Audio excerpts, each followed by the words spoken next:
會啦。咁啱因為 This is the appointed time, and we have a quorum. Sorry, we're a bit late because of the previous meeting. Let's invite the administration and deputations in.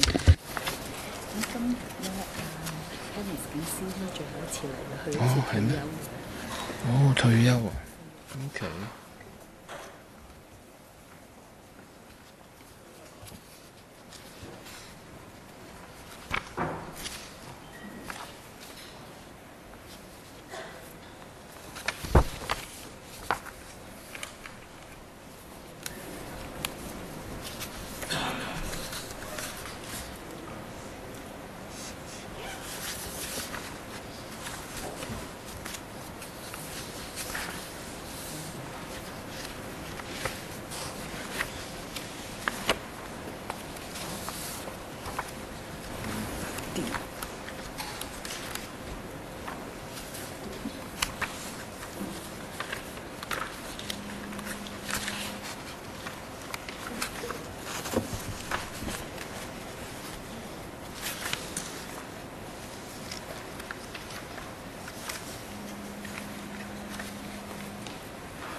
好，各位，我哋歡迎。All right, may I welcome deputations and government representatives. From the government, we have Undersecretary Mr. Stephen Siu, Ms. Anissa Ma from the Social Welfare Department, and Mr. Hemmings from the Hong Kong Police Force, and Mr. Francis Lee, Chief Inspector. I understand that Mr. Hemmings may be retiring soon, so this may be the last meeting that he's attending in this council. So I wish him a happy retirement life. I hope that he will continue to pay attention to these matters. Now, we're talking about support services for sexual minorities facing domestic violence and sexual violence. And as we understand, sexual minorities face various forms of discrimination in Hong Kong. And at present, support services for people facing domestic violence and sexual violence do not or are not particularly tailored for sexual minorities. Of course, the government says that they do have a policy, and we have invited deputations today to give their views. And I'd like to say that in relation to the representativeness of the sexual minorities group on domestic violence, well, we wrote to the Chief Secretary for Administration asking for a response, and the Labour and Welfare Bureau replied on her behalf that no, they would instead step up communication with the sexual minority groups outside of this subcommittee. And the letter has been circulated to members. And of course, we can discuss this in a moment. We have about 12 concerned groups and deputations here today. And I'd like to give some time for the deputations to speak first. We have about 2 hours, and if Mr. Siu doesn't mind, I will invite the Secretary to give a response, and then I will allow members to ask questions. Would deputations please note that you have a speaking time limit of 3 minutes today? I'm sorry, the speaking time is quite short, and your speech will not be protected under the Legislative Council Powers and Privileges Ordinance. So you have to be responsible for what you say. I don't think there would be a problem. And Of course, you have provided your real names to us, but some of you may be using your alias instead when you speak. So may I first invite the first deputation, Mr. Chao Chun-yun from the Hong Kong Boys and Girls Association. Thank you. We started the related sexual orientation program since 2007, and this is the first service unit providing such service to young people and their parents. And we have come across cases of domestic violence and violence due to love affairs, and there could be battery such as slaps and emotional abuse such as threatening to commit suicide and also threatening to expose one's sexual orientation. And there are also cases in which parents become very emotional after learning about the children's sexual orientation. For example, some young people were slapped by their parents. They were verbally abused by their parents, and some of them were even asked to leave their home.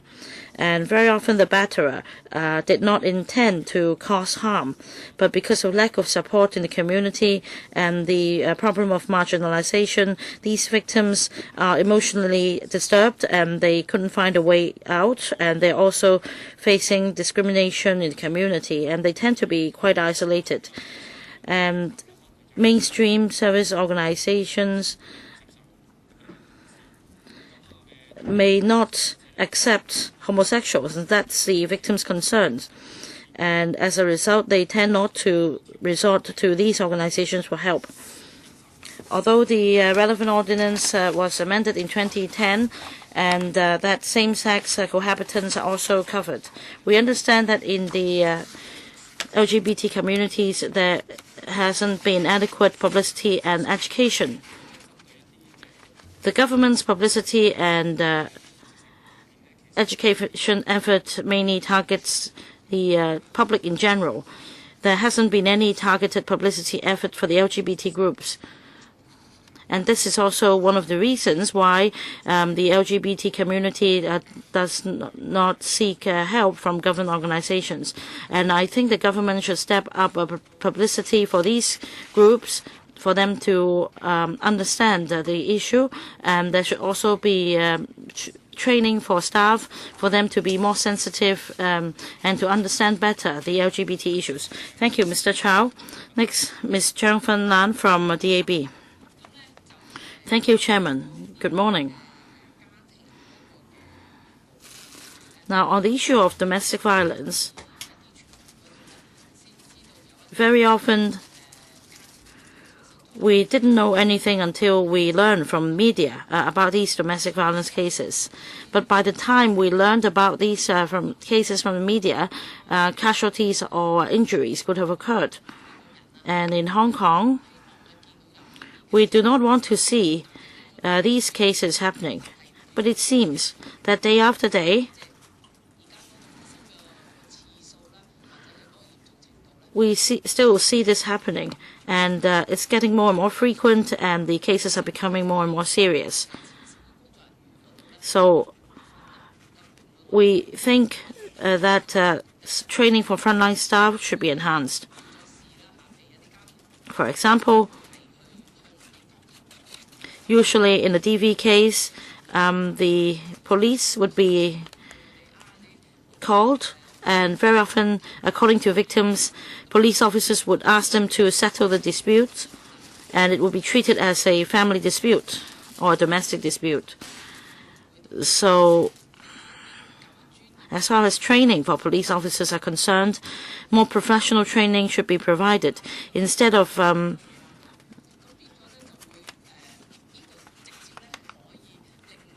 downplaying the issue and avoiding to open a case.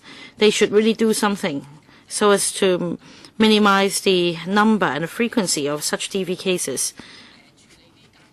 And as far as the SWD is concerned, there should be enhanced training for social workers. For example, as the previous deputation mentioned,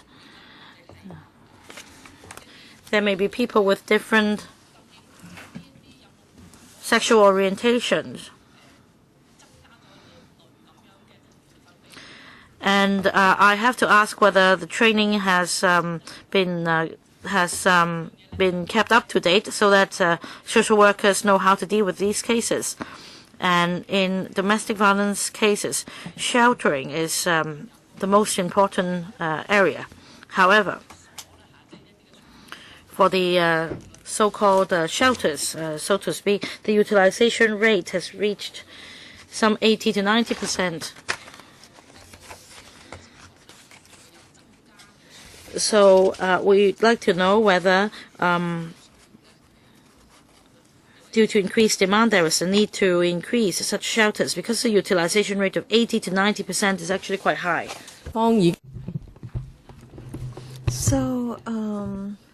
Were there victims who could not seek shelter because these centers were fully occupied? Next, we have Ms. Lewing Yan from the Democratic Party. Now, the DP is concerned about domestic violence and sexual violence cases. Sometimes financial problems and unemployment on the part of the intimate partner will give rise to problems. And of course, sexual minorities have added fears and concerns, and so they are reluctant to report such cases to the police. In fact, the DP has been asking for dedicated support services for the victims of domestic violence and sexual violence, including shelters. Social workers and frontline law enforcement officers lack sensitivity, expertise, and skills in handling domestic violence cases involving sexual minorities. Now, concerning sexual minorities, who are victims of domestic violence and sexual violence, they are reluctant to report the cases. They are reluctant to seek assistance. And so I think public education should be stepped up, and equality, the message of equality of the sexes should be promoted in society. And we hope that the police can step up training for frontline staff and enhance their sensitivity in handling domestic violence and sexual violence cases involving sexual minorities, and the sensitivity of police officers, social workers, and medical personnel should also be increased. We want to curb domestic violence and sexual violence, and for victims of sexual violence, there should be a one-stop support service in public hospitals comprising treatment and rehabilitation service. And then concerning the group headed by the SWD on combating violence, this is the working group on combating violence, sexual minorities are not represented on the working group.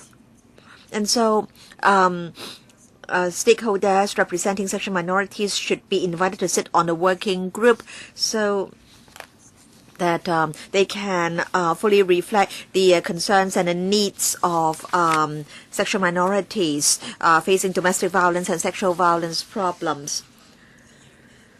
Yes, next we have Rainbow Action. Mr. Sham. There was a training course on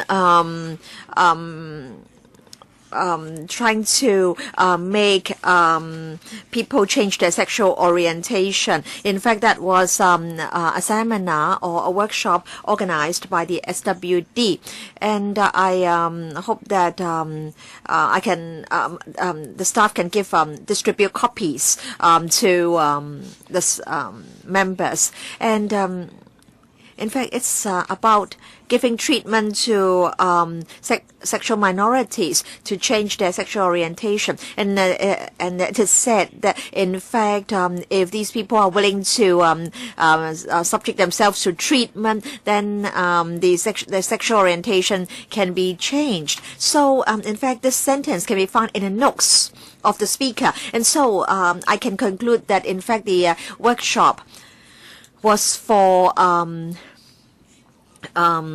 promoting treatment for sexual minorities so that they can change their sexual orientation. In fact, such so-called treatment, in fact, can cause a lot of harm. And so I think the SWD owes sexual minorities an apology. In 2007, there was this report in the U.S. Stating that, in fact, such treatment would lead to depression, social alienation, and other problems. And yet there was no evidence that the so-called treatment would change people's sexual orientation. So I think the SWD must not shirk its responsibility just under the guise of providing multifaceted treatment. Now, in fact, I know of a gay person who has a drug addiction problem, and then that person asked me whether he should go to the drug treatment center because he was worried that the so-called gospel detoxification service was in fact a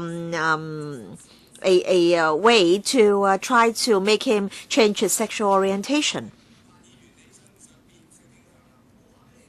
Now, I want to say that if you ask people whether they want to change their sexual orientation, they will immediately leave. That's why many gay persons are afraid of seeking help from Catholic organizations or organizations of a religious background because they are worried that these organizations will try to give them treatment to change their sexual orientation. First of all, SWD should apologize for the workshop that it organized. And second, SWD must stop all such efforts in the future. And then social welfare organizations should openly declare that they will not give such treatment to sexual minorities and will not refer clients who seek assistance from them to such treatment. Yes, Rainbow Hong Kong, Chenlock, Tommy Jai. I want to say that maybe I misunderstood what Mr. Fong from the SWD said on the 9th of February. But then on the 13th of April, Mr. Fong openly clarified that SWD would not be discriminating against gay persons in any way. And I would like to say sorry for having misunderstood him. And then on the 23rd of April, it was said that assistance would be given to gays, and at the moment we have reporting organizations like the Legal Aid Department, the Police, the Hospital Authority, Department of Health, SWD, and so on and so forth.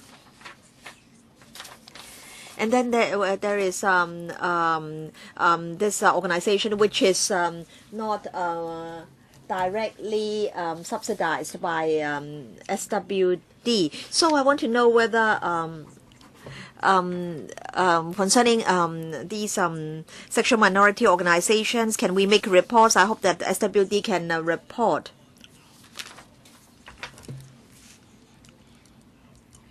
And then it was said that the workshop was not named treatment for sexual minorities. The title was how to make young people attractive to the same sex.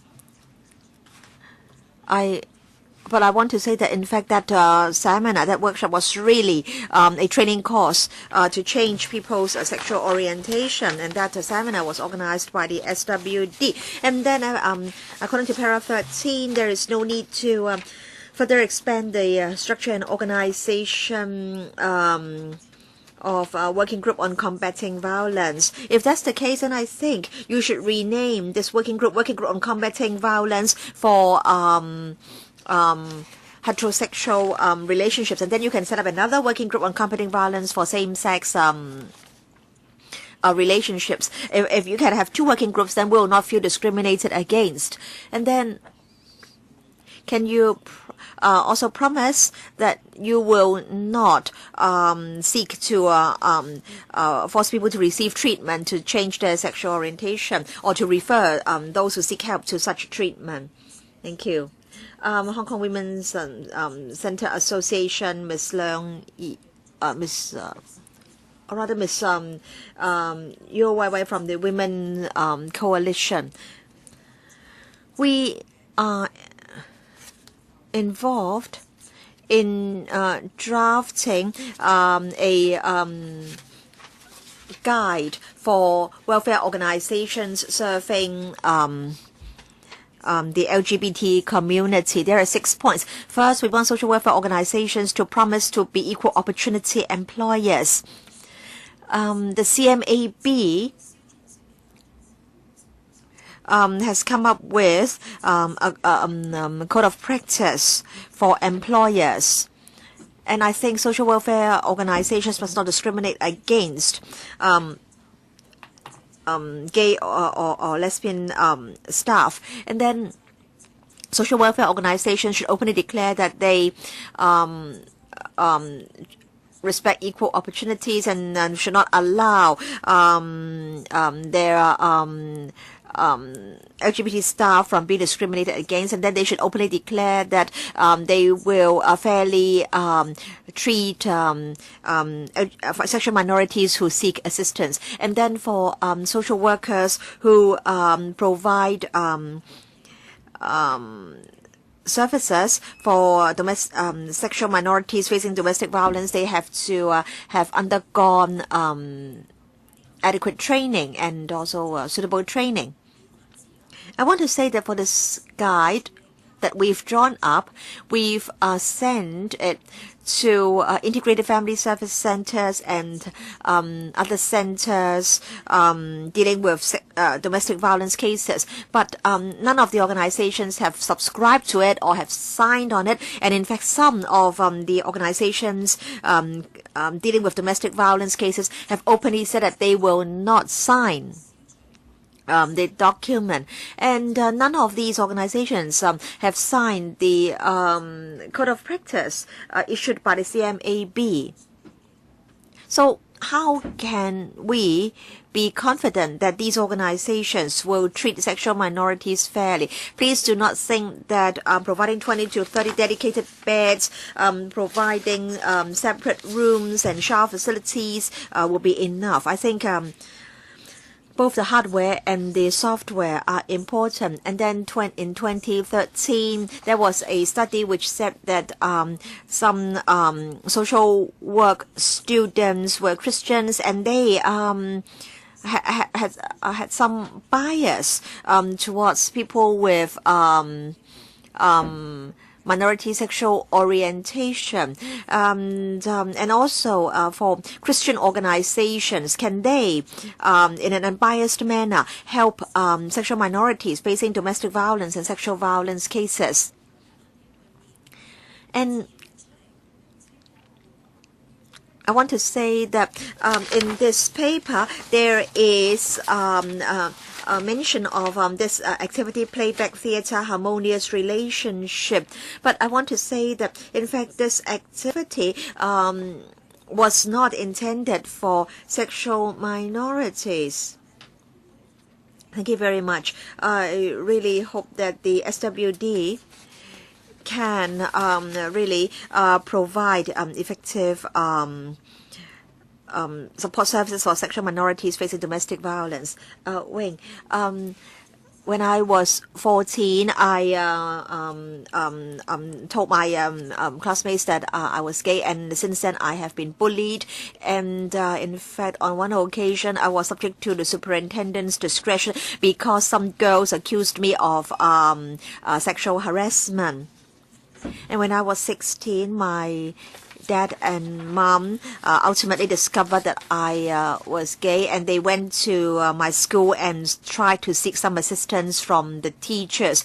And school, as I was always bullied, I was a client of the school social worker. But then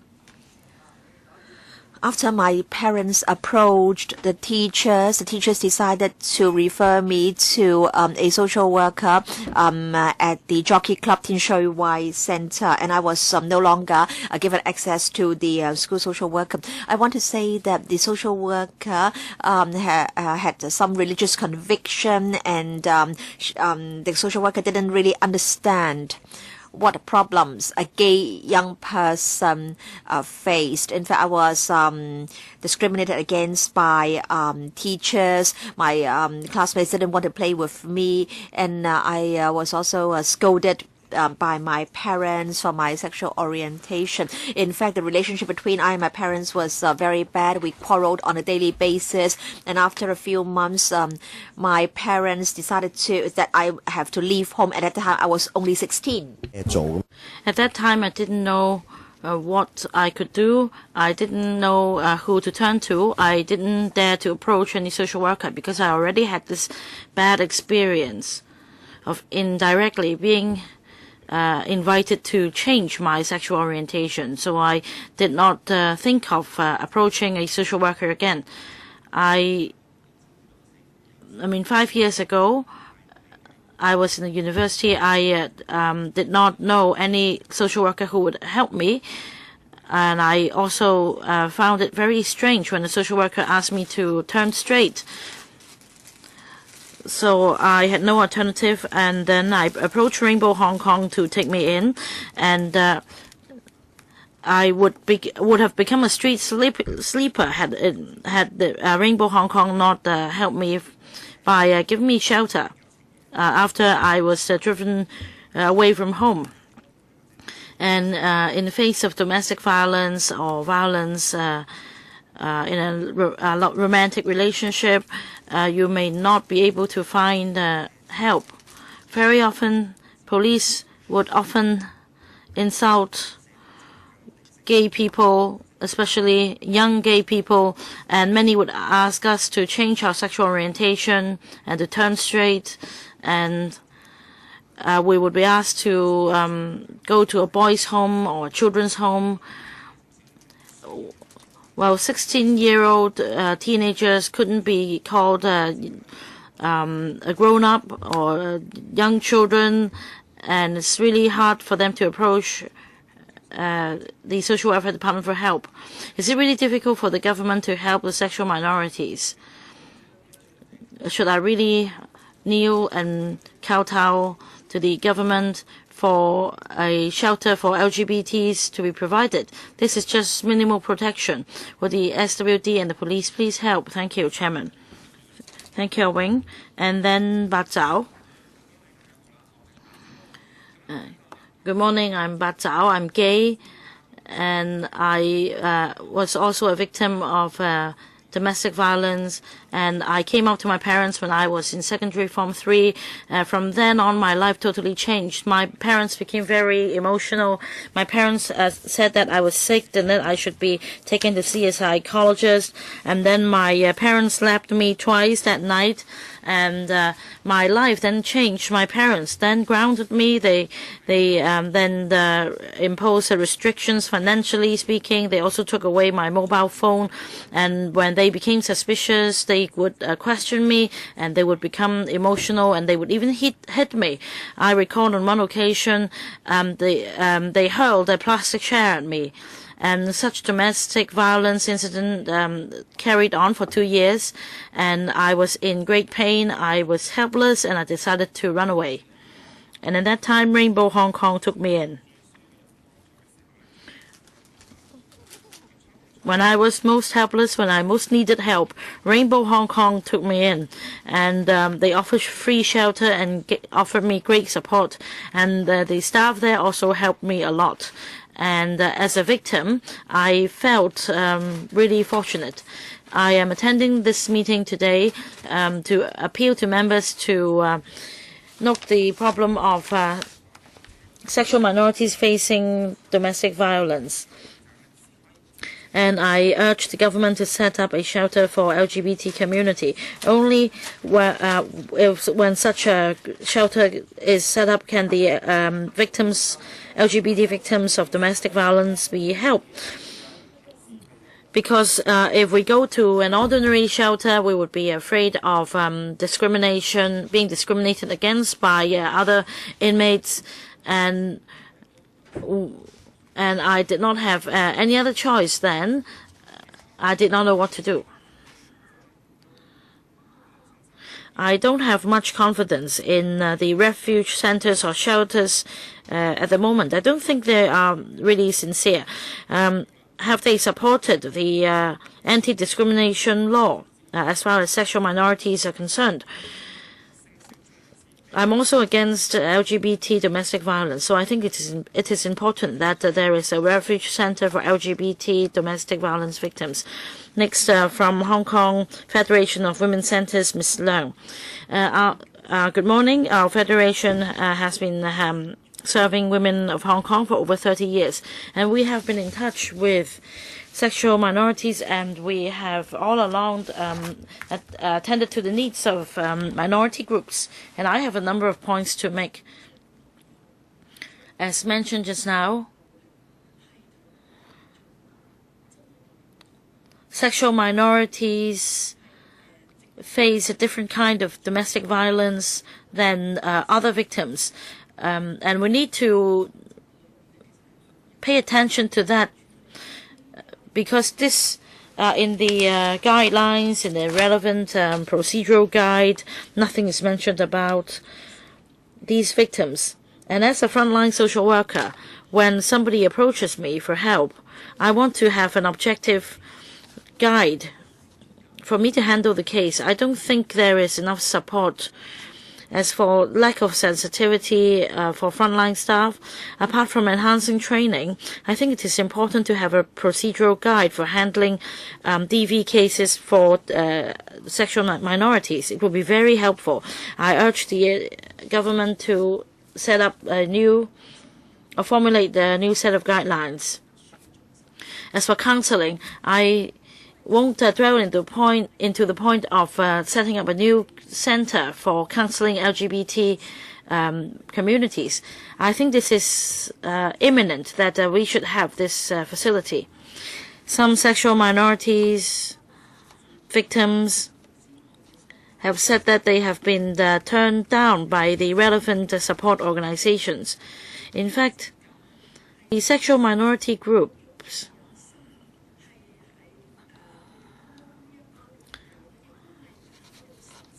should be given help. If we're really committed to helping them to enact the relevant legislation, it is important that they become a stakeholder and to be allowed to participate in the working group. And maybe the government is saying that there are difficulties for them to become a reporting unit for the time being. What about enhancing training for social workers or registered social workers? Will they be allowed to make reports? Because, as we know, sexual minorities do not want to approach mainstream service units or the police. So if the social workers can also report the cases for them, it will greatly help our work. So I'd like the department to think about this and to enhance collaboration. And another point about the turn straight treatment is really harming the feelings of the LGBT communities. And even for the United Nations Human Rights Commission, in the annual report submitted in May this year, the report points out that such turning straight treatment, especially not on a voluntary basis, is a kind of inhumane or torturous treatment. So it has also been proven ineffective. So I hope the Medical Association or the Psychologists Association could give us their views or to give the independent views clear as for the Social Welfare Department. Next, Mr. Lee Tak-hong from Action Q. Thank you, Chairman. Action Q is a concern group for equal opportunities for sexual minorities in universities.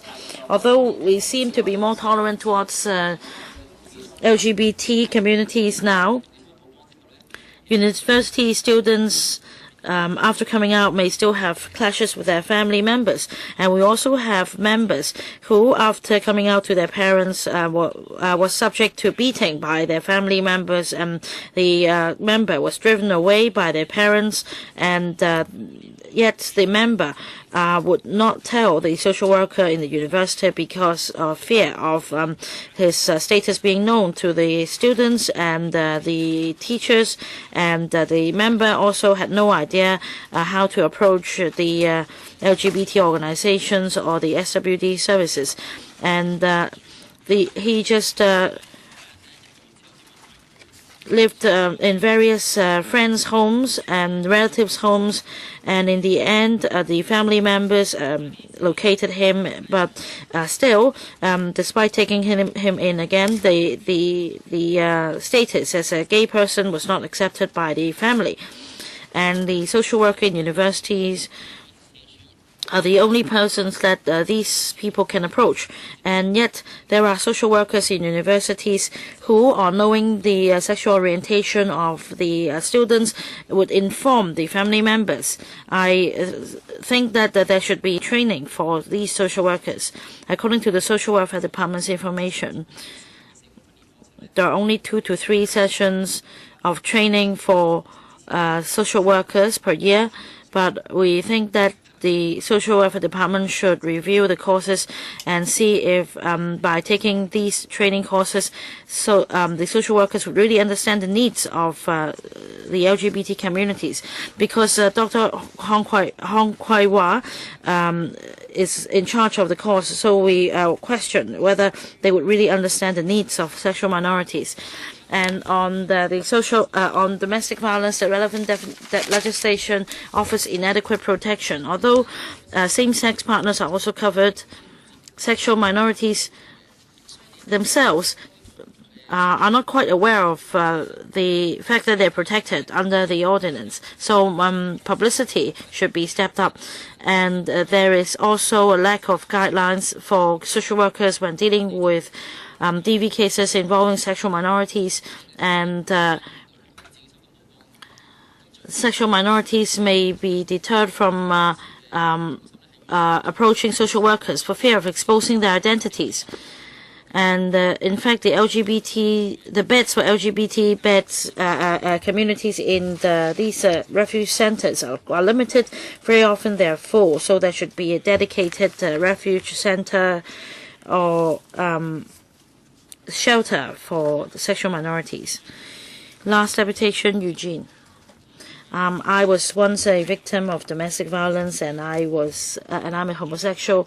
2 years ago, I was physically and mentally abused by my same-sex partner, and then I was subject to financial and social control, and the same-sex partner also threatened to beat me up.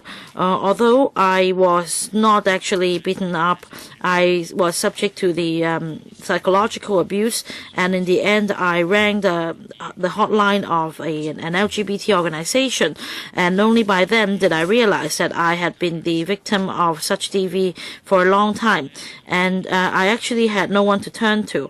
As a gay person, it's difficult to get help from the SWD, because when I wanted to get help from the SWD, I would have to expose my identity. Coming out for these victims is actually the major fear. I was very worried that I would have to come out in front of a social worker. I don't know whether the social worker would focus on the DV issue or my gay issue. I had a classmate who told the social worker in the school about his sexual orientation, and then the social worker told the family members, and he was asked to change his ways. And there is also a similar case concerning a female friend. The social worker told the girl in front of the parents that she should reflect on her sexual orientation. And there are also Christian organizations providing social services which also advocate the turning straight therapy. When a heterosexual faces DV, there would be a refuge center or shelter for him or her, but I think there should be a shelter for sexual minorities. I'm speaking here today to urge the government to enhance Hong Kong people's awareness of the LGBT issues. I don't want anyone to suffer the sense of helplessness like I did. Thank you. All right, thank you. I will first perhaps invite the Secretary of the Police or the SWD to respond to the deputations. Now, in short, first of all, they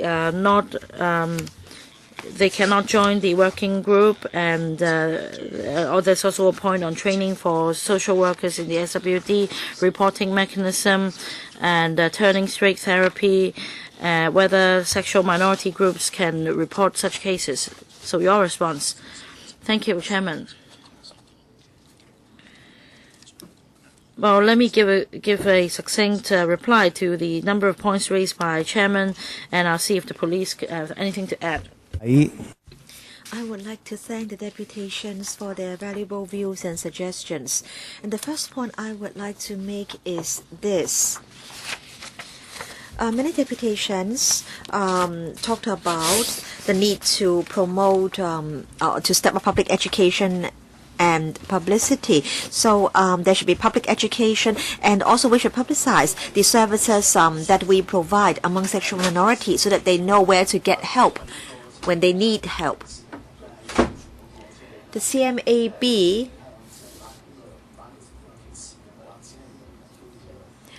promotes equal opportunities and the anti-discrimination message.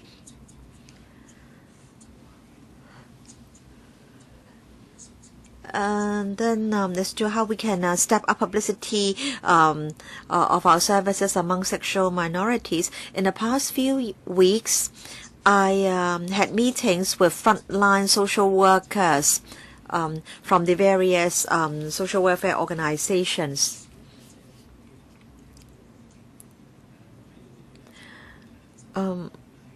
These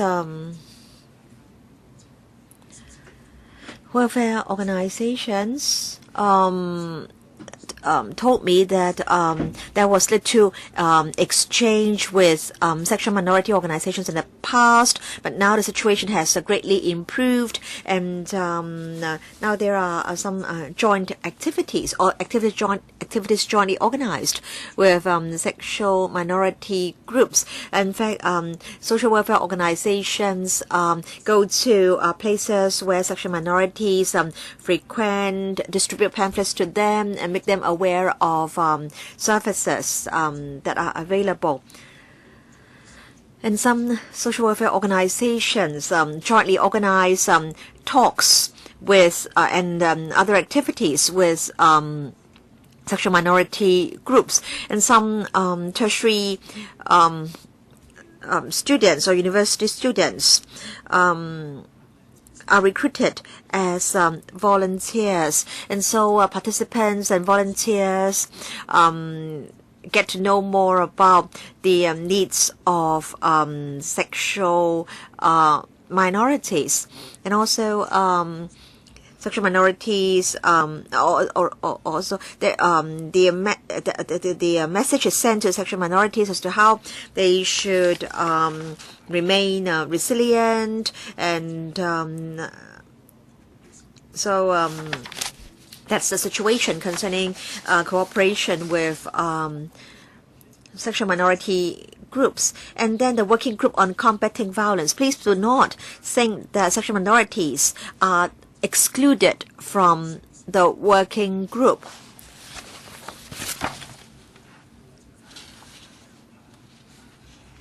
In fact, what is most important is the stepping up of communication between the government and welfare organizations on the one hand and sexual minority groups on the other. Now, on this working group on combating violence, most of the members are government representatives and representatives from welfare organizations. And the working group already has a total of 23 members. And if we have more members, then the working group may not be able to operate effectively, and it may not be able to discuss issues in a focused manner. So I think more importantly, the working group on combating violence needs to step up exchanges with sexual minority groups. In fact, the police, the SWD have already stepped up communication with sexual minority groups. And on Friday, we'll be meeting sexual minority organizations and groups on the issue of providing shelter for domestic violence and sexual violence victims. So there will be more such meetings, and we hope that at these meetings, issues of concern can be discussed in a very focused manner. Now, I think Undersecretary, I hope that you can be concise. Chairman, if the groups want to talk to departments other than the SWD and the Labor and Welfare Bureau, we are happy to make such arrangements. And concerning reports,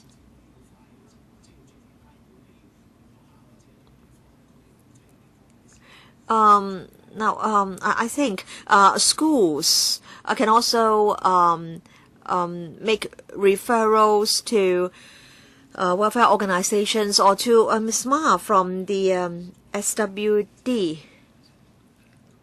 We, of course, hope that the data that we keep will be complete. I think you know Ms. Ma very well, and perhaps you can pass the reports directly to her. I think the deputations are of the view that they should be allowed to fill in the report forms, and then the report forms can be directly sent to SWD. You said that cases could be referred to Ms. Ma directly. So that are you saying the deputations can fill in those report forms themselves? In fact, at the moment, social welfare organizations assess the cases that they receive, and then they give reports to the SWD.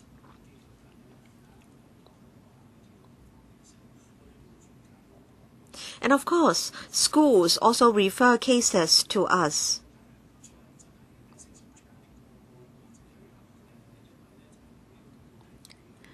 So we hope that all such cases can be recorded. So in other words, you want them to pass the cases to the SWD. SWD will do an assessment, and then SWD will compile the reports. But then the deputations worry is that some organizations are not friendly towards sexual minorities. Now, and the SWD too, in its training workshops, the treatment to change people's sexual orientation is promoted. Chairman, I want to clarify that the SWD has been stepping up training for the frontline staff. But of course, it takes time to equip the social workers with the skills and the sensitivity. So in other words, sexual minority groups cannot directly make reports. And what about the training?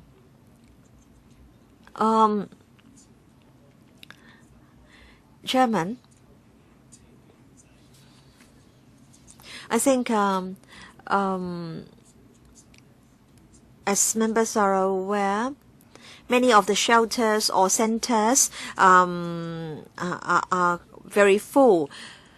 We'll try to increase the number of shelter places, but of course there is a lack of physical space. That's a real problem. Still, I know that some organizations are already doing their best. For example, during some site visits, we saw some centers setting aside separate rooms for sexual minorities, and then in some centers there are flexible arrangements concerning the use of laundry facilities to avoid situations that may cause embarrassment. So you will not consider the idea of having a dedicated shelter or dedicated refuge center for sexual minorities. Now we have to consider both the hardware as well as the software, Chairman. And in fact, space is limited, and also the centers are quite full. But then I know that some organizations have already set aside separate rooms for sexual minority victims, and then they also put in place flexible arrangements concerning the use of laundry facilities. Some centers have already stepped up the training of social workers, and some centers also organize sharing sessions to enhance the understanding of the needs of sexual minorities and foster mutual acceptance among residents. Yes, we understand the needs of sexual minorities, but at the same time we have to look at ways to improve upon our services in a pragmatic manner. Concerning the SWD's work, the procedural guidelines, and also the treatment promoted at your workshop, Ms. Ma. Now we do have procedural guidelines for handling intimate partner violence cases, and also procedural guidelines for handling adult sexual violence cases. In fact, SWD and the police and other departments all follow these procedural guidelines. In fact, we try to give assistance to the victims of domestic violence and sexual violence cases, irrespective of their gender, religious belief, and sexual orientation.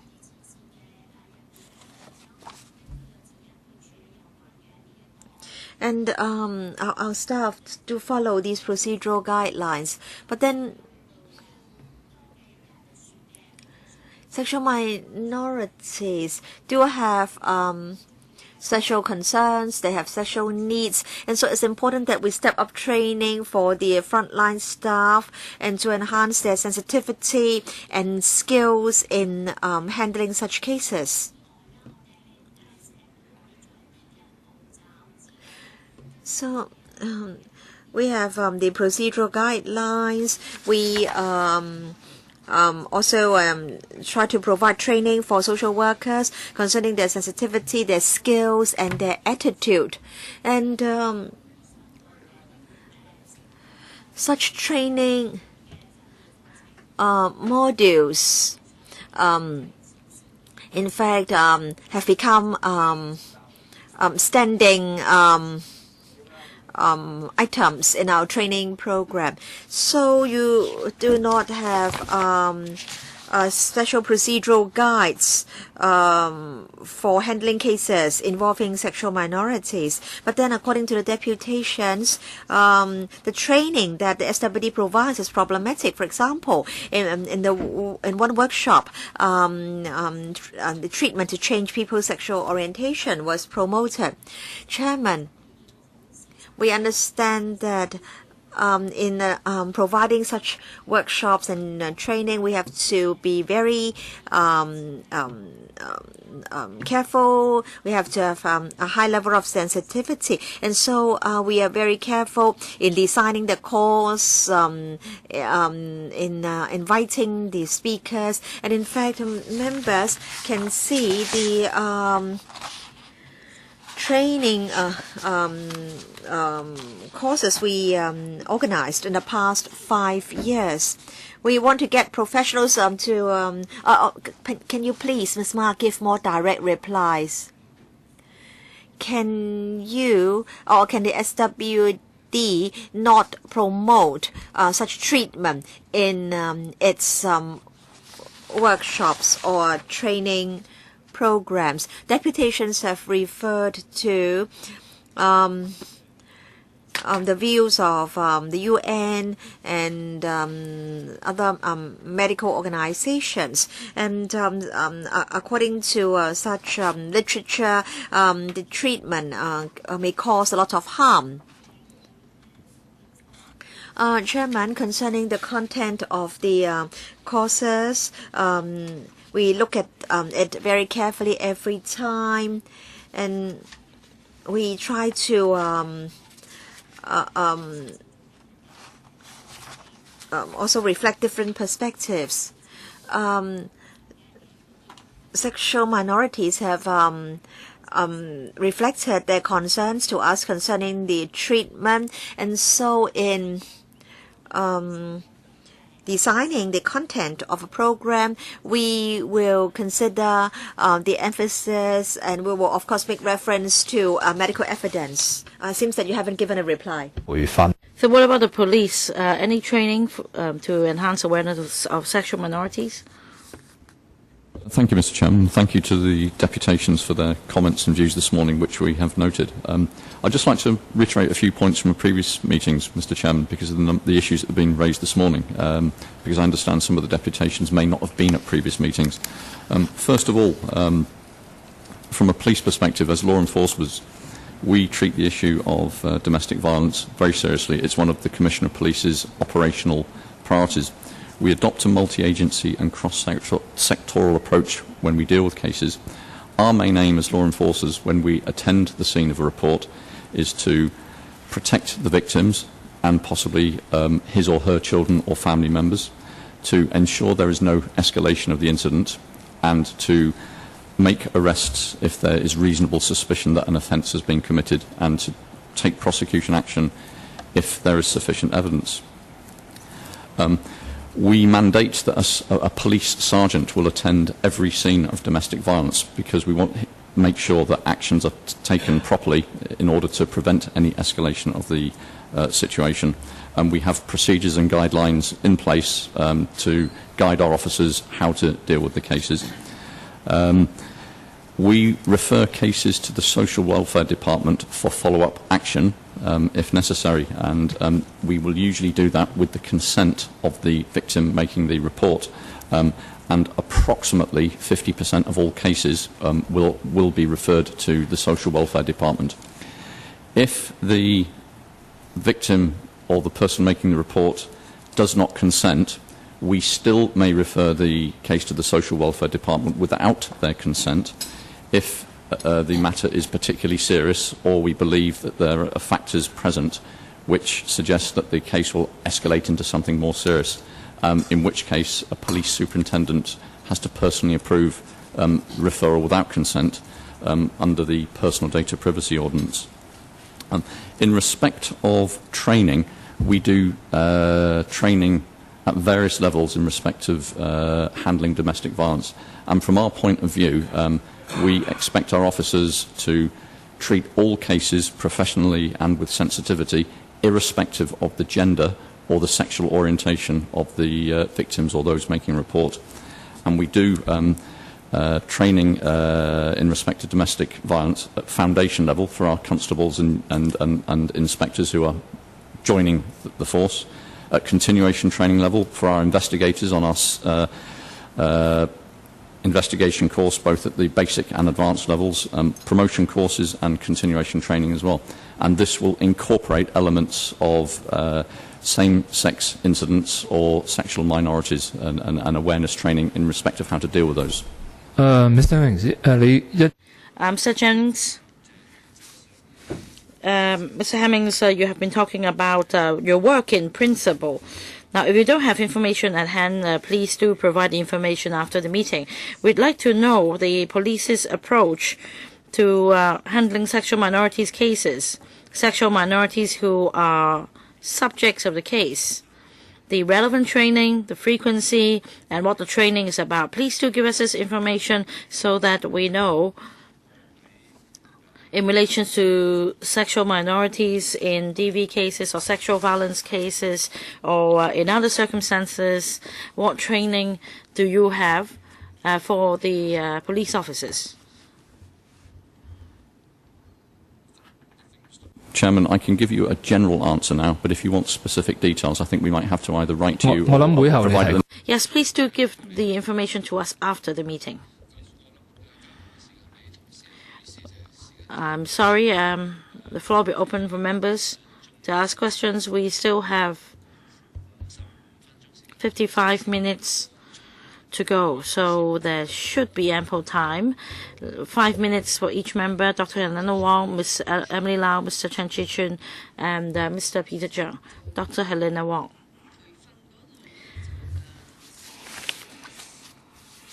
Chairman, on training, the SWD and the police already explained about that, but we do not hear details. There are 3 sets of procedural guides, which, according to them, should apply to all. But this is what we are most concerned about. If they apply to all, then doesn't it mean that you are just putting heterosexuals, homosexuals, transgenders, people all together? This means a lack of sensitivity for sexual minorities. So if you say that this is just a general procedural guide, you should tell us, as far as training is concerned, how frontline social workers can have this sensitivity towards sexual minorities. And Chairman, just now you asked the police a question. I actually wanted to ask the same question about procedural guides and training. How would these help enhance the police's sensitivity towards sexual minorities, including the LGBT communities as a whole? Now, if we don't have this information at hand, Chairman, I'd like to follow up with the SWD and the police for these procedural guides later, so that we can see whether there is anything wrong with training or whether there is anything we should pay further attention to in order to facilitate our discussion. My next question is this. Just now it's said that the SWD should invite sexual minority representatives to join the working group, and the government's reply is in the negative. The government only says that they will continue to liaise with the LGBT community. So can you explain to us the justification of not inviting the representatives to join the working group on combating violence, and also on the conversion therapy, on the turn straight therapy? I'd like to know the justifications, because unless the victim or the person concerned takes the initiative to ask for this therapy,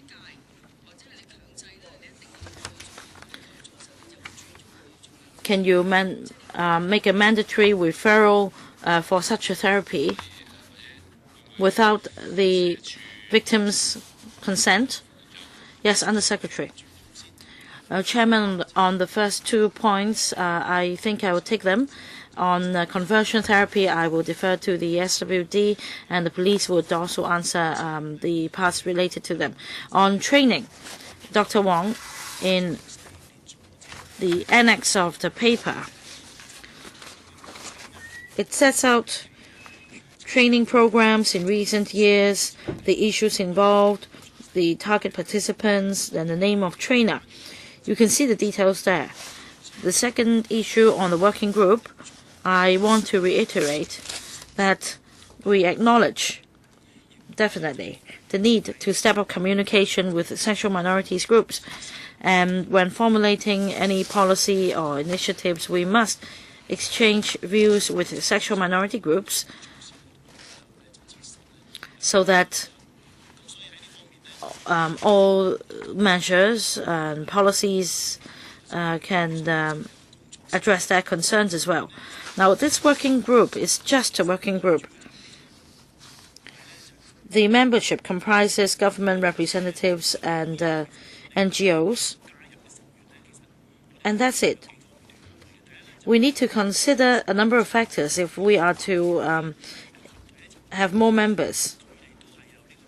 Now, different groups have said that they need the special attention, such as new arrivals, such as male victims, such as ethnic minorities. So different minority groups may have different concerns.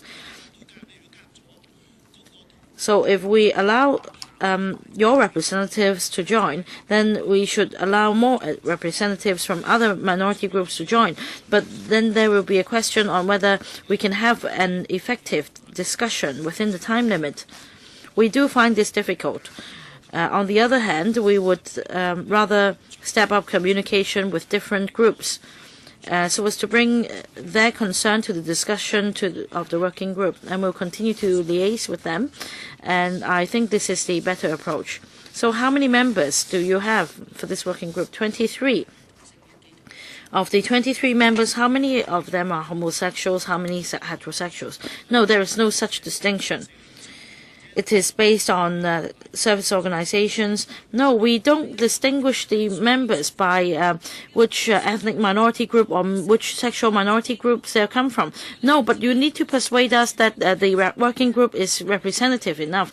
If all the 23 members are heterosexuals, now how would the issues be addressed? What if they're homophobic? Well, we don't distinguish between race, ethnicity, or sexual orientation. You say so, but in fact, the membership is inclined towards is biased towards one side. So if you say that there aren't, well, I want to reiterate that there is no distinction in terms of sexual orientation or ethnicity. But what I'm saying is this working group is not representative enough. You need to factor in the viewpoint of sexual minorities and other minority groups. You need to be sensitive about them. I don't know whether all these members are homophobic after all. Let me explain once again that about the work of this working group on combating violence. This is basically a working group comprising representatives from government departments and NGOs. So,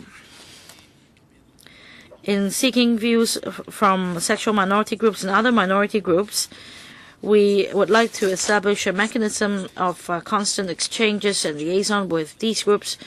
And if necessary, the NGOs can also work with the police and the SWD and have detailed discussions on various issues and to bring the views back to the working group. I think this is more operable.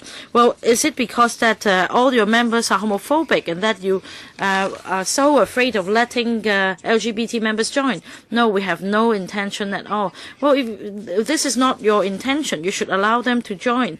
I want to emphasize that this is just a working group, and in all fairness to members of this working group, there is no distinction in terms of race, ethnicity, sexual orientation.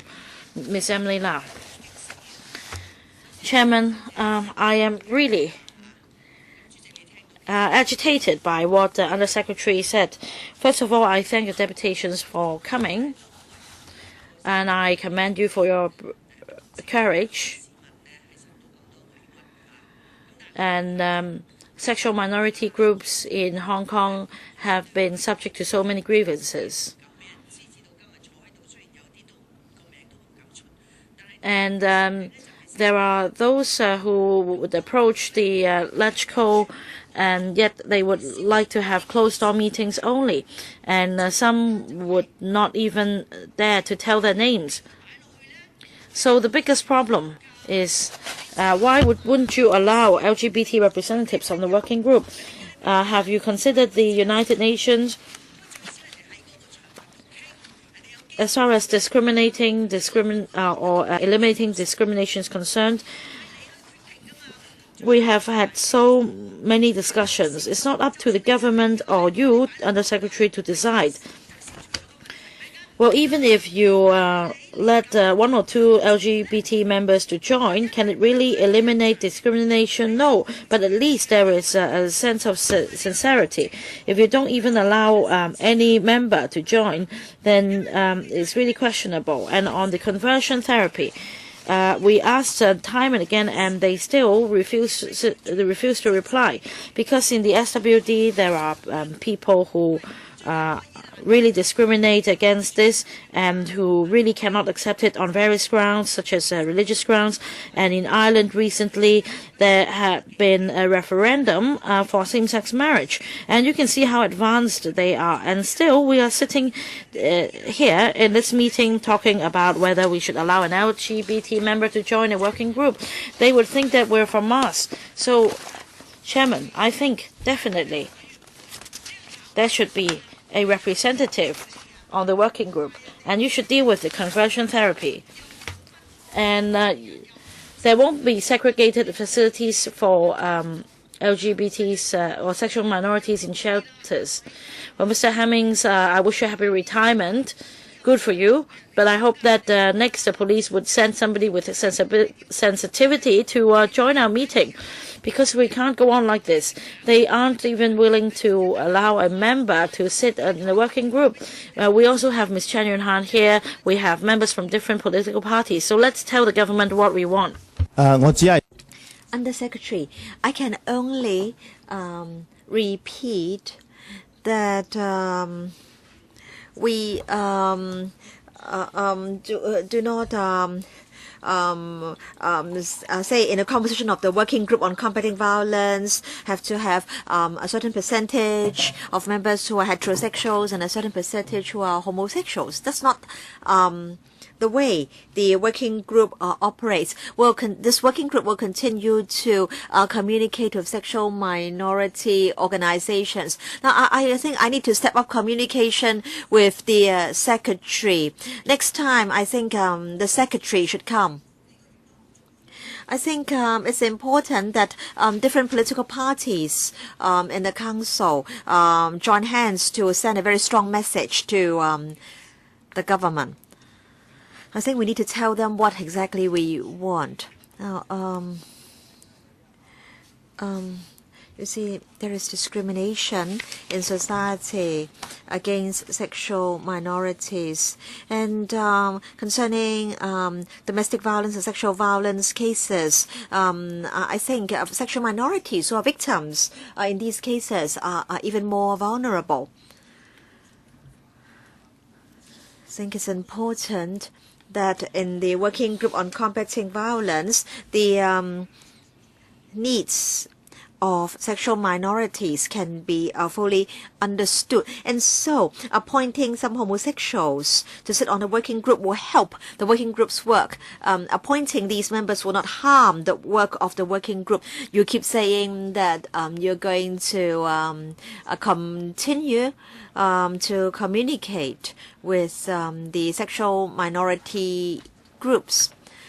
But I think that's not enough. The working group will never be able to understand the problems and the difficulties that sexual minorities face.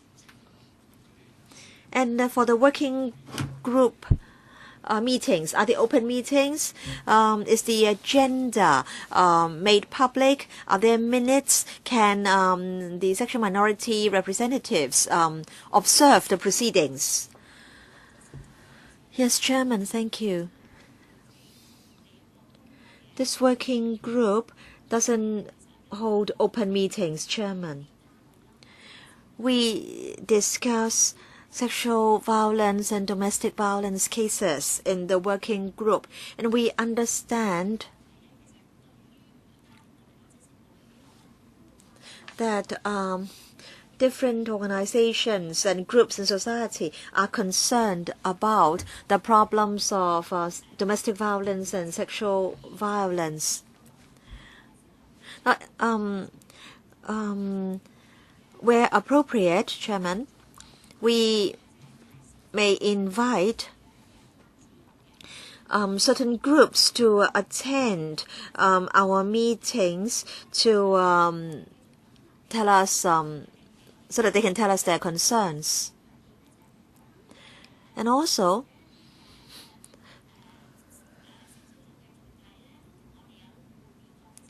I want to say that, in fact, many of the sexual minority organizations present today have had meetings with us. So concerning our services, our mechanism, we've received a lot of valuable views from them.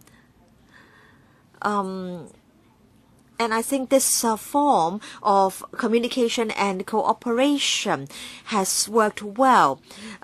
It's effective. And so I think such a communication and exchanges should continue. But then concerning the working group on combating violence, yes, the working group can also, of course, also looks at domestic violence cases involving sexual minorities, and where appropriate, we can invite sexual minority groups to come and give us their views. I think, Ms. Ma, what you've said shows that the government lacks sensitivity in this area.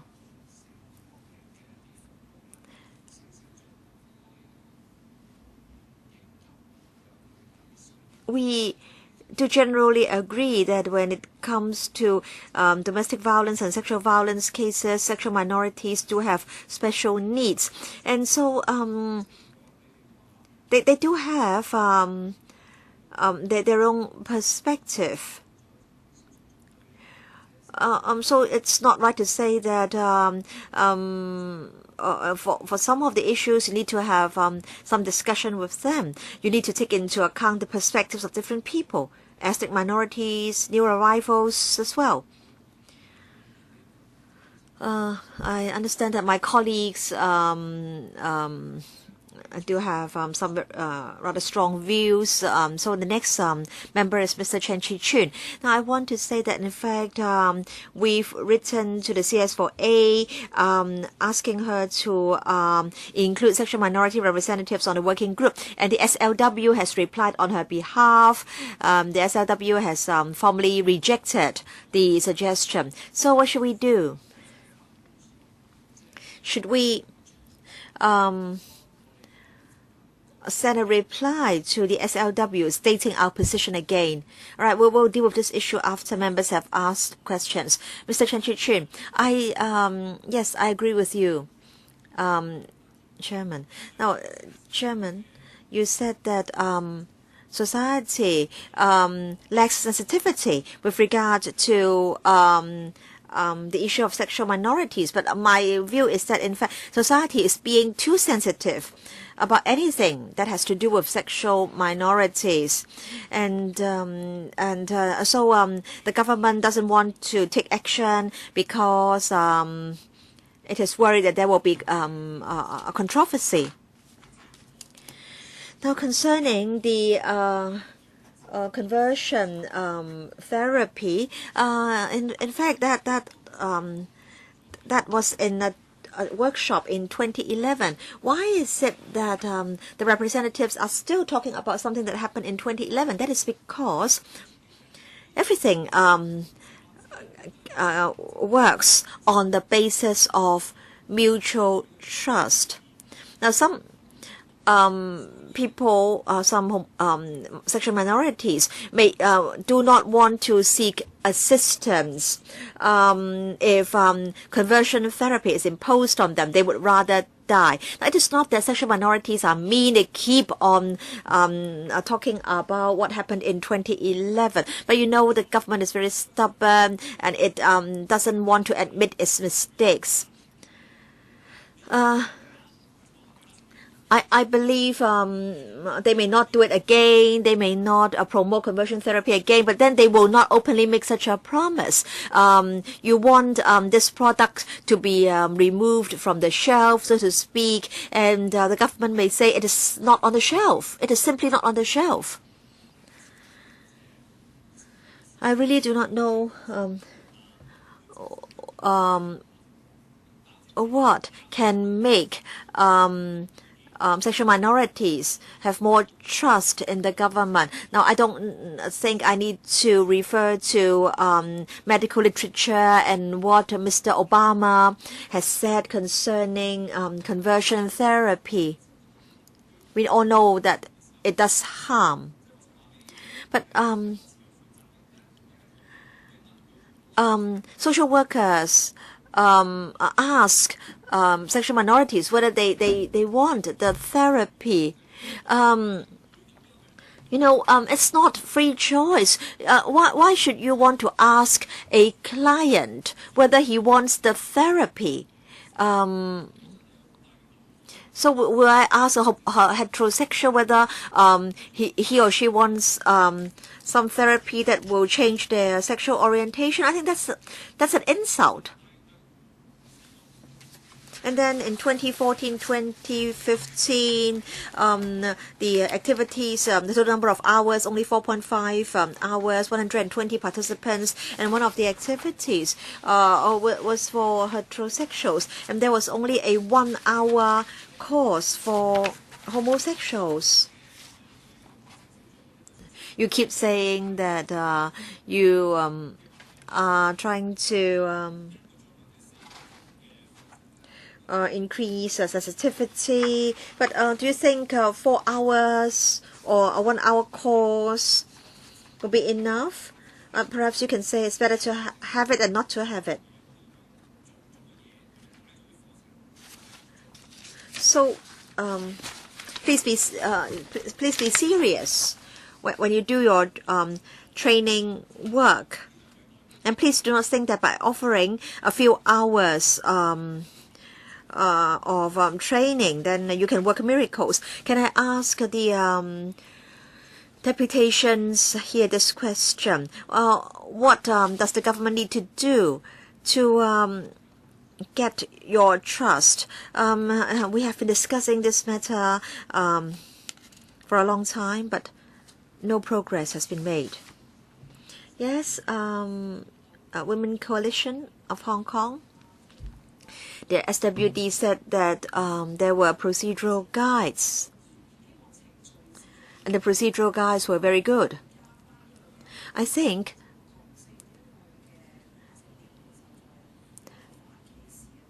the procedural guide should also include anti-discrimination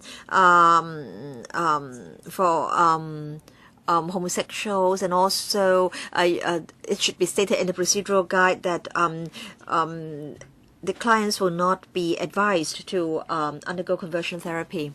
That will help boost our confidence and trust. Mr. Cheong Kwok Chee, I understand that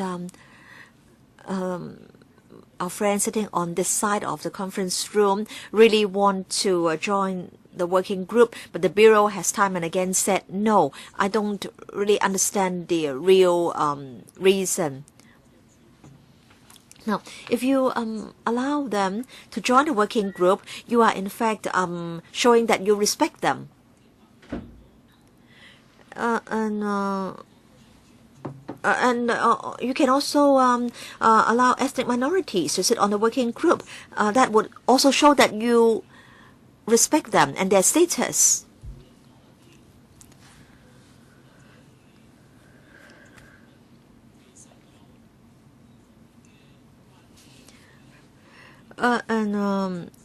In fact, I think the most effective mode of operation is to allow the representatives to directly take part in a discussion of the items in the working group.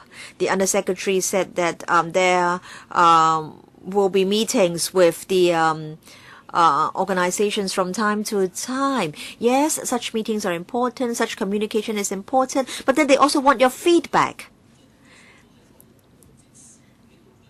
They want to know whether the views are taken on board and respected. And if they sit on the working group, they will know whether their views are accepted and respected. But then if they are not on the working group, then after meeting them and hearing the views, you have to meet them again and tell them which of their suggestions have been taken on board and which of their suggestions have found to be not feasible. So you have to go to and fro, to and fro. So how come you cannot allow them to sit on the working group so that they can give their views directly to the departments, and that they can get your feedback? So, yes, as Mr. Chen Chuchin has said, the government doesn't want to admit the state doesn't want to apologize. All right, but then I think in allowing them to sit on a working group, you are in fact admitting that you are making improvements, and you're showing that you're making improvements. And Ms. Mai, understand that the working group may need to have meetings behind closed doors. But can I ask you, Ms. Ma, whether the working group has in recent years discussed issues relating to sexual minorities, and what is the outcome of such discussions? And now let me say something about the conversion therapy. You haven't done it since 2011. So is it that you are in fact admitting that this should not be promoted, but you are reluctant to state that you're not going to do it anymore? I think Leung Yua made a very good point. I remember last time I also mentioned this point. It is hard for the SWD to tell others whether this is right or wrong, but we do have professional groups. We have clinical psychologists associations and other professional groups, but let them give their take. I also mentioned last time that if it has far-reaching implications, and that there are already international studies telling the downside of a conversion therapy, then if you don't make your position clear, it will be very unfair to sexual minorities taking part in such conversion therapies in the future. You need to state your position, because this is the global trend. I am not expecting them to answer today, Chairman, but because they can't anyway. But I think you should work towards this, because you will be asked to answer the same question in the future anyway. And I also like to ask this. Sexual minorities often say that you are incorporating the needs of sexual minorities into the mainstream community. And I want to know if the government is going to allocate extra resources. You may say that the RAE is still ongoing, and you may want a pilot scheme instead. So do make use of the lotteries fund.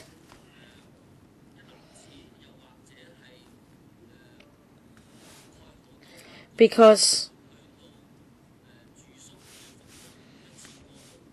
if you have a one-stop service covering accommodation and other support services for sexual minorities, it will really help them a lot. And many of the problems mentioned can be resolved. It's just a matter of whether you would try with a pilot scheme, Mr. Peter Zhang, because your time is up. Perhaps we should ask Deputy Chair to give her a take as well before I ask the government to give a response. Mr. Chen Yunhan.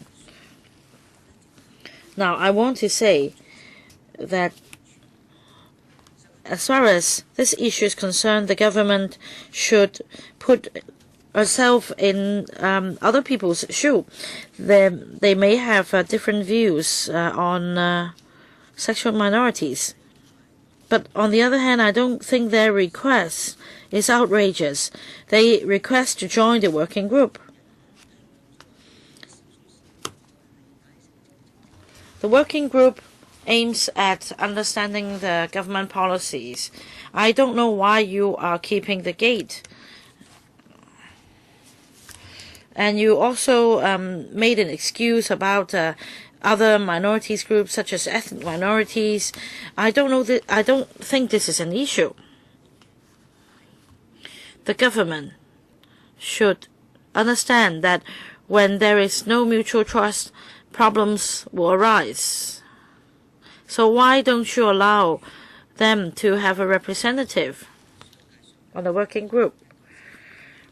2 terms ago, Chairman, when we were discussing sexual violence and domestic violence, we were already trying to widen the scope by including sexual minorities. And then I left LegCo for a term, and we seem to be going backward. I really don't see why I should support the government in turning down their request to join the working group. I don't see why. For other deputations, Women's Federation, for example, I think your points are valid.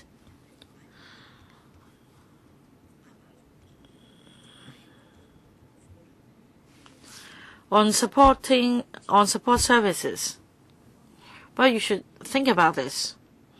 If the government is to take a step ahead to do more on sexual minorities, even the government is facing difficulties.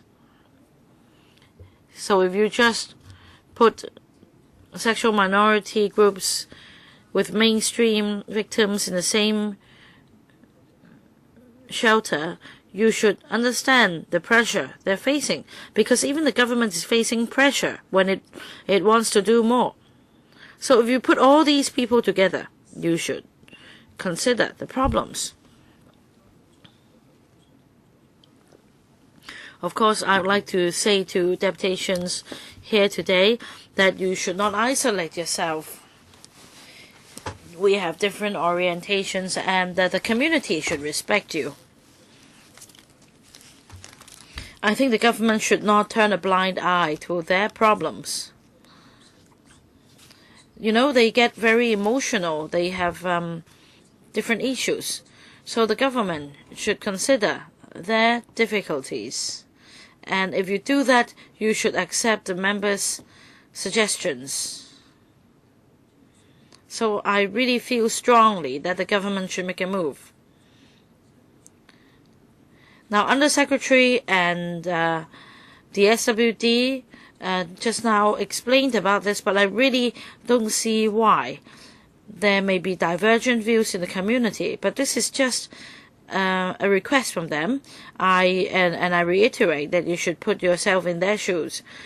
Now, on training or the conversion therapy, I really don't believe that you're going to put a stop to that. There are those who hold steadfastly to their views, and I question the impartiality of such training or such therapy.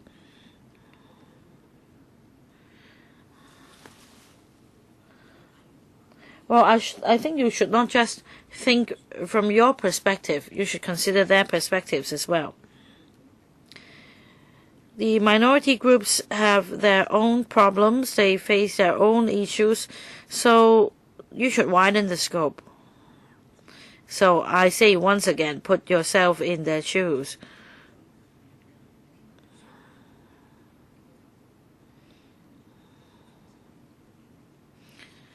If they make such a request, you should give them a chance. So, Chairman, why aren't they putting themselves in other people's shoes? Please let them respond, and the Secretary. I thank Deputy Chair Ms. Chen Yun-han, Dr. Fernando Zhang, and other members for your views, and I agree that when it comes to support services, we need to be empathetic. We need to put ourselves in others' shoes. We also need to build trust with the service users. And it's true that we want to do more, but we're saying that we can step up communication with sexual minority groups, Along with other minority groups, we will meet with them more frequently to understand their needs. We hope that more time will be allocated for us to understand them better. And of course, we don't just listen to views. We, as I said just now, will bring the views back, and then we will tell them how their views have been deliberated on and considered, and the outcome. We will tell the minority groups. And before rolling out any policy, we would discuss in depth the issues when we meet with these groups. We hope by using this mechanism we could have good communication. This is just a matter of operation. We have 23 members in the working group. And sometimes they may not discuss the issues thoroughly because they only hold meetings twice a year, and there are many issues involved. However, through meeting with the sexual minority groups, we could take a more focused approach and discuss in depth the issues involved and bring back their views to the working group. Well, previously you asked to meet with the police, and we arranged for a meeting in May on the 19th. And if there are others, NGOs that you'd like to exchange views with, we'll be happy to act as a liaison. We hope that through these measures we'll be able to really reflect the views of sexual minorities. Over the past few years, I understand that you may have had some questions in mind. But as I said just now, in the past few weeks, I have been visiting different NGOs and service units and talking to colleagues. And according to them, through years of cooperation, they have built mutual trust, and they have become more aware of the issues, and they've become more sensitive. And so we're all working in this direction. I hope that we'll continue to work and forge a closer tie with sexual minority groups, and we also respect the views of sexual minorities. Deputy Chair, you have a follow-up question. Yes, a question for Under Secretary. 點解唔行前多步呢？你話我運作上問題，我想講我。You say that it's a matter of operation. Well, back then, Ms. Lee was Director of Social Welfare, and in order to address women's issues, she set up the Women's Commission. You see, for women's issues, different groups may have different views, and at that time the then director took a very tolerant approach. So, Under Secretary, this is the step you should take. When we have a strong consensus here, although you have difficulties, you must be able to deal with them. This should not be your excuse. We'd rather suffer administrative difficulties than letting the minorities suffer. Please help them. Don't reject our request using such pretext. This is just a humble request. Deputy Chair, I think our views are very clear. Different members from different political parties on this subcommittee have already reached a consensus, and our views are quite clear. The Boys and Girls Association, you have something to add? Well, just now a member asked whether in the scientific circle in Hong Kong, whether there is some study on a conversion study. In fact, there was a previous study released, and according to the report, the conversion therapy is not backed by scientific evidence. And in August 2012, there was also another similar report, and over 20+ organizations around the world have pointed out to the ineffectiveness of such conversion therapy. So this should serve as reference for frontline staff, and on whether shelter can be provided for sexual minorities in particular. I'd like to say that even for services given by the SWD, there aren't any targeted services for sexual minorities, let alone and those provided by the NGOs. And we have on 2 occasions reflected the problem to the SWD. We'd like dedicated resources for services targeting sexual minorities. On those 2 occasions, the SWD responded by saying that the IFSC and other service units, such as the integrated youth service centers, would provide service for people with different sexual orientations. Yes, this is the principle, but in reality, the staff members may not be sensitive enough. And also sexual minorities may not approach the IFSCs. And as mentioned by members as well as deputations, there should be appropriate measures targeting different minorities. All right, in short, you mentioned 2 points, professional views of the views of professional bodies in Hong Kong on the conversion therapy, and also the allocation of resources, government resources on dedicated service for sexual minorities is 0, basically. There are members waiting for a second round, but before I start the second round, I ask whether we should discuss whether we should have a stance on allowing sexual minority representatives to join the working group. 都係贊成嘅。 I think members are unanimous on this, so we will put this to the government again. And in the government's reply,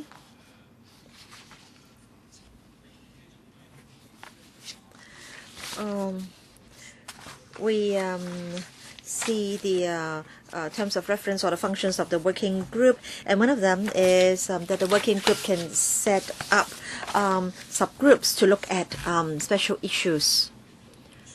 So if members agree, then I will again write to the CS4A stating members' unanimous view that sexual minorities be appointed to sit on the working group. And then we can also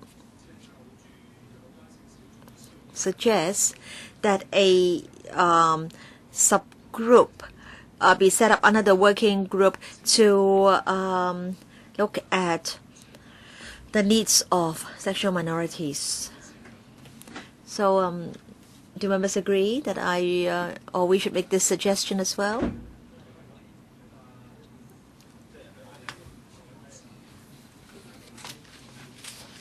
Members? Any views on this letter? Chairman, I agree that we should write back to the government. We should express our regret over its decision, and we should state our unanimous view again. Ms. Emily Lau. Yes, I agree that we should write to the government again since we have a unanimous view. Now, Under Secretary, I think there is a difference between your having separate discussions of them and having them on a working group, because they also want to talk to the others. They want to communicate with the other members on the working group. So is it that you do not want these sexual minorities to talk directly to other members of the working group? So the government can't say every time that it can talk separately to particular groups. Mr. Chen Chi-chun.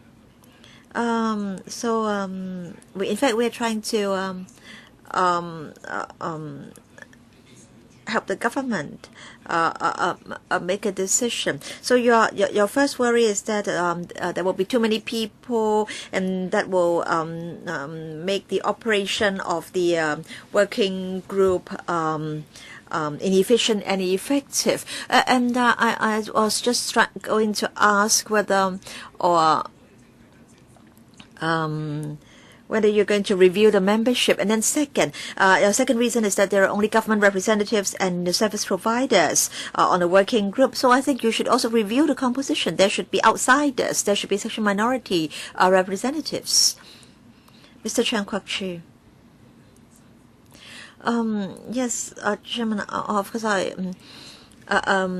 also think that sexual minority representatives be appointed to sit on the working group. But before that is done, I think a subgroup should be set up under the working group. Because even if they agree to appoint sexual minority representatives sit on the working group, maybe only 2 out of the 8 organizations can be represented, because they may only want to appoint 2. So I think there should be a subgroup set up, and then all the sexual minority organizations can be represented. Ms. Chen Yun-han, Deputy Chairman. I may not agree with the idea of a subcommittee or a subgroup. I think sexual minority representatives should sit on the working group.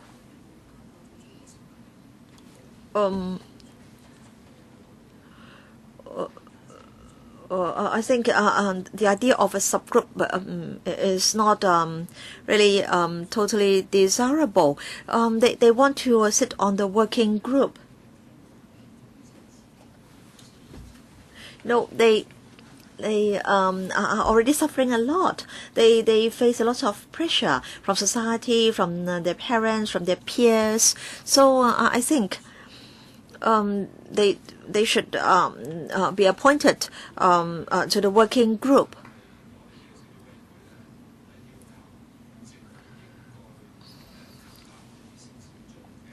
So we want to have sexual minority representatives appointed to the working group.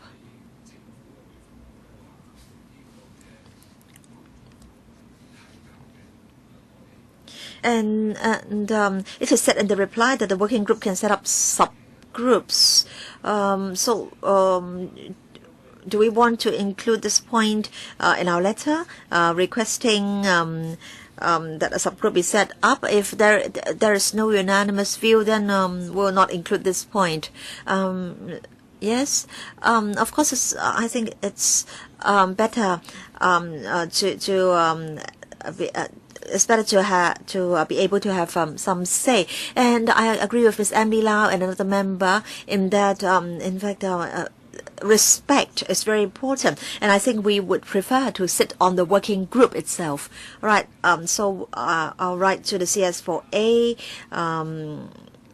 We express regret over the decision made. We will state our position clearly once again.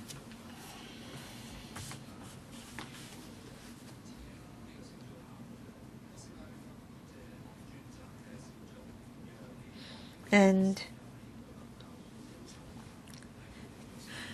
we hope that the working group can comprise sexual minority representatives so that they can fully reflect their views. Deputy Chairman, I think they should be appointed to the working group first.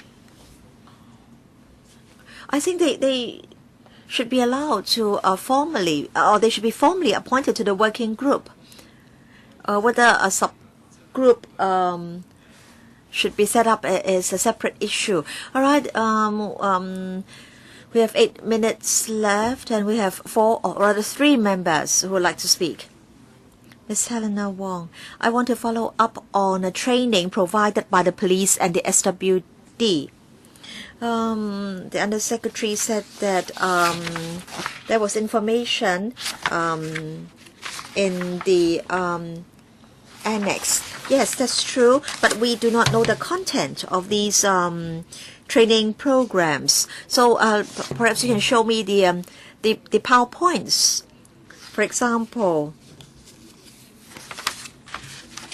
you say you try to help young people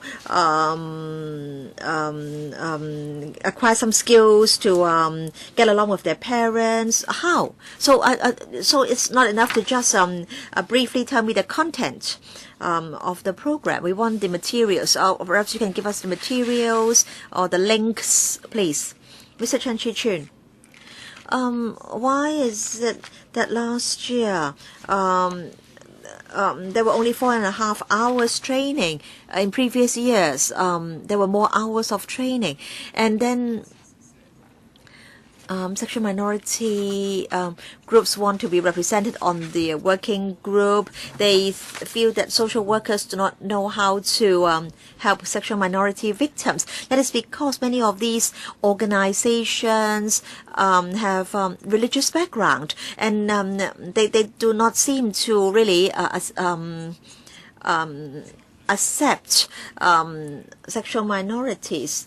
And then for the Code of Practice Against Discrimination in Employment on the ground of sexual orientation, Yang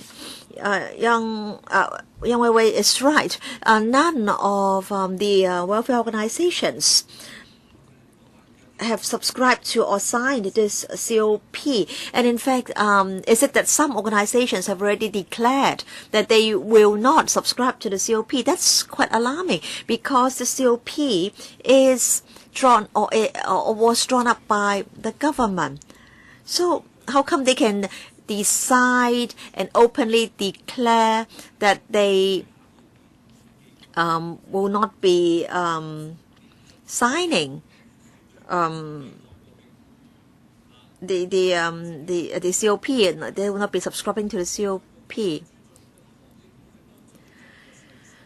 So if these organizations are not willing to adopt the COP, which applies to their staff, how can we expect them to be able to help sexual minority victims and clients? Ms. Ma.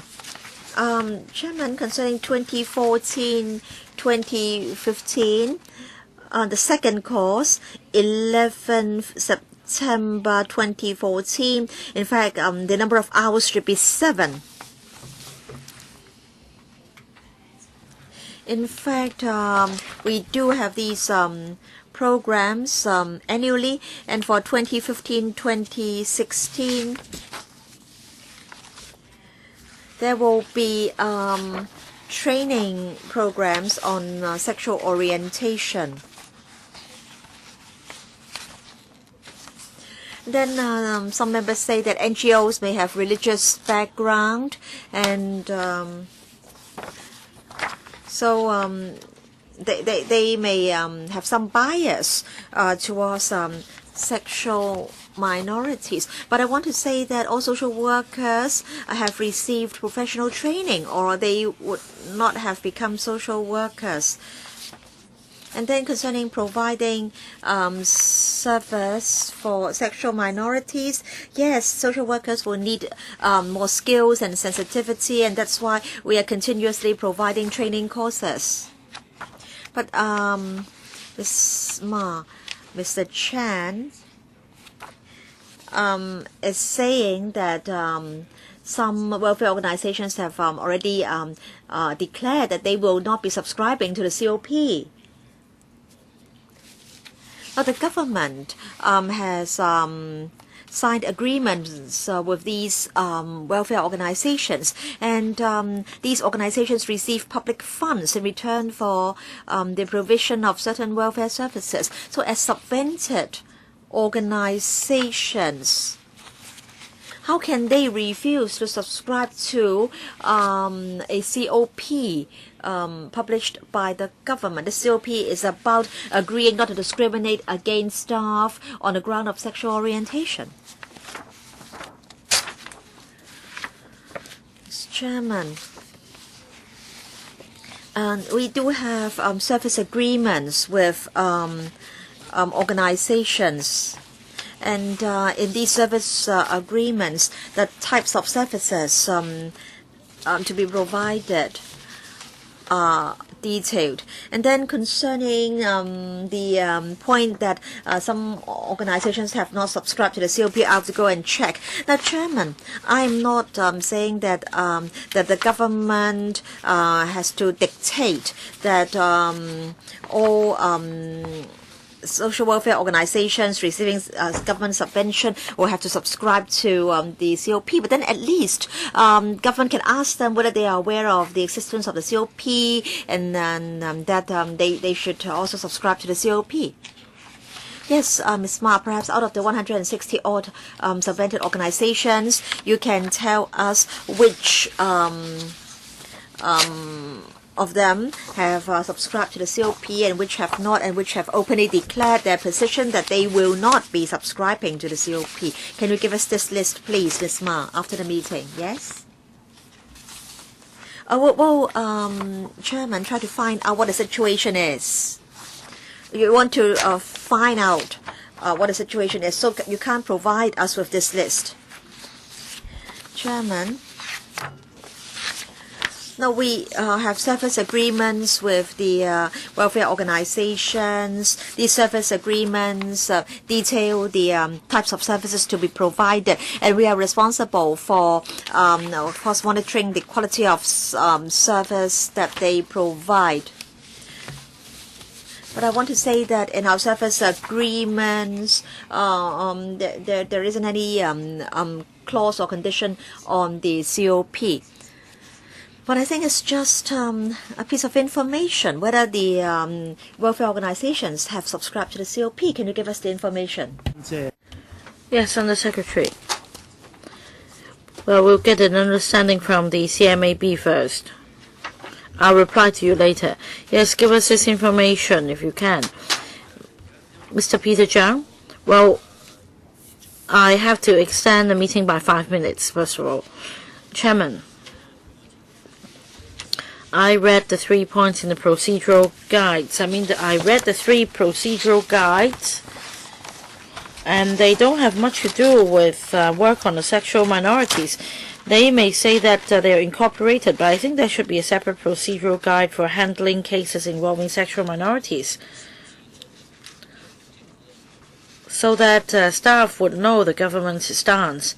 So I hope there would be such a procedural guide. And just now, Under Secretary hasn't answered me.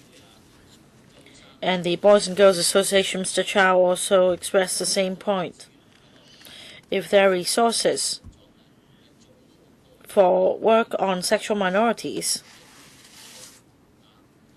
such dedicated resources would be much better than incorporating sexual minorities' work under different purviews, because this will be close to nothing. So I want to know if there will be any pilot scheme. Under Secretary. Now, to answer your second point, I won't say there is zero service. The service is provided to everyone, regardless of their sex, sexual orientation, or ethnicity. And there are also services for the sexual minorities group. As to whether we should have dedicated resources, I think the SWD should look into that very carefully.